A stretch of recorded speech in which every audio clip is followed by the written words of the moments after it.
आणि तुम्ही म्हणालात ते बरोबर, ही कामं आपल्या पदाधिकाऱ्यांनी, आपल्या लोकप्रतिनिधींनी लोकांपर्यंत पोहोचवली पाहिजे.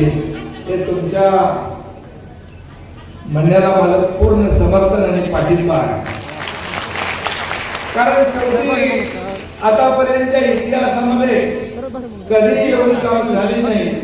ती 2.5 वर्षाच्या काळात आपण निर्णय घेतले, याचा मला आनंद आहे, समाधान आहे. आणि खऱ्या अर्थाने जे निर्णय आम्ही घेतले ते निर्णय सर्वसामान्य लोकांसाठी घेतले. मी नेहमी सांगायचं, महाराष्ट्राचं महायुतीचं सरकार सर्वसामान्यांचं, मग सर्वसामान्यांच्या घरात चूल पेटते की नाही हे पाहण्याचं काम पण राज्य सरकारचं. आणि मग तिथूनच मुख्यमंत्री माझी लाडकी बहीण योजना सुरू झाली. मी देखील एका शेतकऱ्याचा मुलगा, शेतकरी कुटुंबातून आलोय. गरिबी मी पाहिली आहे, माझ्या आईची पत्नीची तगमग पाहिली आहे, काटकसर पाहिली आहे. आणि जेव्हा मुख्यमंत्री झाल्यानंतर ही योजना, मुख्यमंत्री माझी लाडकी बहीण योजना सुरू झाली. माझ्या लाडक्या बहिणीचा आहे.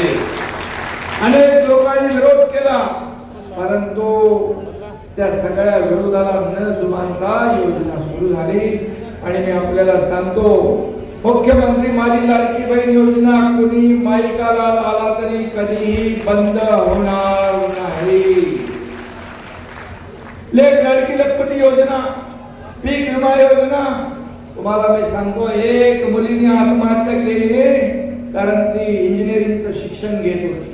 12:30 वाजता टीव्हीवर मी बातमी ऐकली आणि त्या मुलीने आत्महत्या का केली तर 50% सरकार फी भरत होतं, 50% पालकांनी भरायची होती. 50% आपले पालक भरू शकत नाही, पालक वडीलच आत्महत्या करतील म्हणून त्या मुलीने आत्महत्या केली. अतिशय दुर्दैवी, मनाला वेदना आणि चटका लावणारी घटना.